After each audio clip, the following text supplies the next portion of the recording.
Beda. Belajar dari Allah pasti beda. Keselamatan manusia seri yang kedua. Keselamatan tidak ada di dalam agama manapun juga. Ada perkataan dari saudara kita yang tidak tahu kebenaran yang sesungguhnya. Selamat ya selamat, tetapi masuk neraka dulu.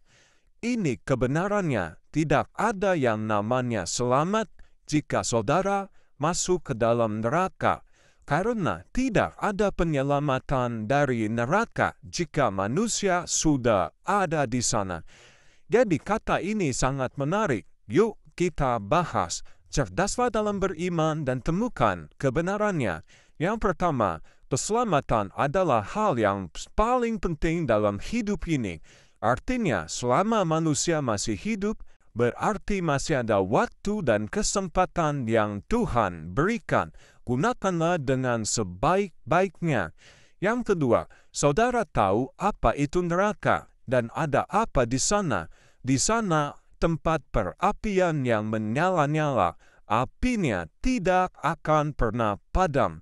Bayangkanlah jika saudara masuk ke dalam neraka terlebih dahulu, apakah tidak hangus walaupun hanya sedetik?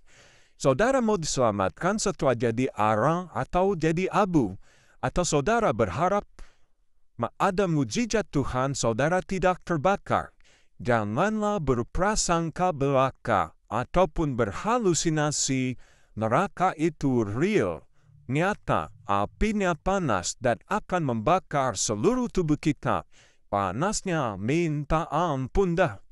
Yang ketiga, ada yang berasumsi dan berhalusinasi ada jembatan di atas api, tetapi jauh di atas.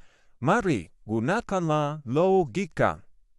Apakah manusia sanggup melewati jembatan tersebut tanpa terjatuh? Bayangkanlah jika asap pembakaran CO2 naik ke atas. Apakah saudara tidak akan pingsan dan mati? Hal lain, apakah panas api neraka tidak dapat dirasakan walaupun saudara jauh ada di atas api itu? Yang keempat, pertanyaannya, apakah saudara yang sudah ada di neraka ataupun nanti setelah dibawa ke neraka, saudara baru mau berharap untuk diselamatkan? It's too late. Sudah terlambat. Sekarang waktunya untuk saudara diselamatkan. Sekaranglah waktu penyelamatan itu memohon anugerah dari Tuhan, karena keselamatan adalah anugerah daripadanya. Yang kelima, apakah saudara mau percaya kepada kebenaran Tuhan atau dongeng? Apakah saudara berpikir ada jembatan yang menghubungkan neraka dan surga? Mari gunakan dalil dan logika. Silakan cari tahu sendiri di mana surga berada dan di mana neraka berada. Kitabmu sendiri ada menjelaskannya. Yang jelas surga adanya di atas langit dan neraka di bawah bumi. Jadi tidak ada jembatan yang dimaksud tersebut.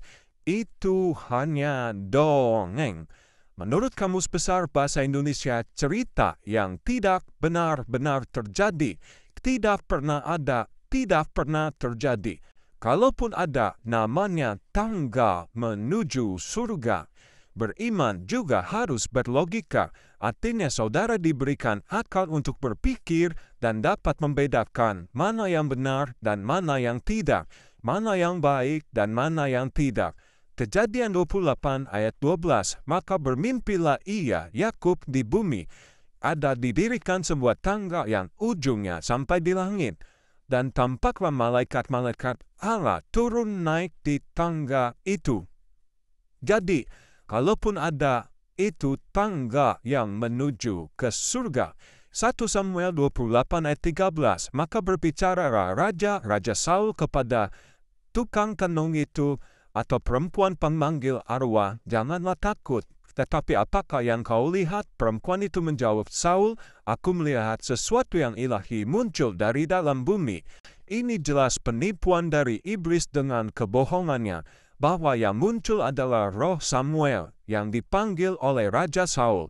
padahal itu adalah roh iblis, sesuatu yang ilahi dari atas, bukan dari dalam bumi. Raja Saul telah melakukan kesalahan, memanggil arwah yang tidak dibenarkan menurut firman Tuhan. Yang keenam, ini yang Tuhan nyatakan, jika Tuhan mau selamatkan manusia, bukan tunggu ada dia di dalam neraka, tetapi selama kita masih hidup, dia terus berusaha untuk menyatakan kasih-Nya, memperingati kita, menegurnya, bahkan menghajarnya, supaya kita sadar dan bertobat kembali kepada jalan yang benar. Wahyu 3 ayat 19, barang siapa ku kasih, ia ku tegur dan ku hajar. Sebab itu relakanlah hatimu dan bertobatlah. Yang ketujuh, jika saudara disuruh pilih mau ikut Tuhan yang membawa umatnya ke surga, dan menunjukkan jalan ke surga, menyediakan tempat tinggal buat orang yang percaya kepadanya, atau memilih Tuhan yang bawa saudara ke neraka. Semoga saudara waras tidak ada jalan ke surga melalui atau melewati neraka, karena surga dan neraka dua tempat yang berbeda arah dan tujuannya. Kebenaran bukanlah kebohongan ataupun dongeng-dongeng, cerita yang tidak pernah ada. Tahukah saudara bagaimana saudara bisa diselamatkan? Kisah Rasul 4 ayat 12 memberikan solusi untuk keselamatan manusia, dan keselamatan tidak ada di dalam siapapun juga selain di dalam Dia, yaitu Yesus. Sebab di bawah kolong langit ini tidak ada nama lain yang diberikan kepada manusia yang olehnya kita dapat diselamatkan. Yesus berarti juru selamat. Mengapa disebut juru selamat? Dalam Dia ada pengampunan dosa dan keselamatan yang kekal atau kehidupan yang kekal. Keselamatan tidak ada di dalam agama, tetapi hanya di dalam nama Yesus sajalah manusia dapat diselamatkan. Jadi, kesimpulannya tidak ada cara lain atau jalan lain yang manusia bisa selamat. Tuhan sudah berikan jalan, Tuhan sudah nyatakan kebenarannya, bagaimana kita bisa diselamatkan. Percayalah kepada Yesus Tuhan dan Juru Selamat pribadi kita, dan terimalah di keselamatan itu. Keselamatan hanya ada di dalam Kristus. Percayalah, Tuhan Yesus mengasihimu.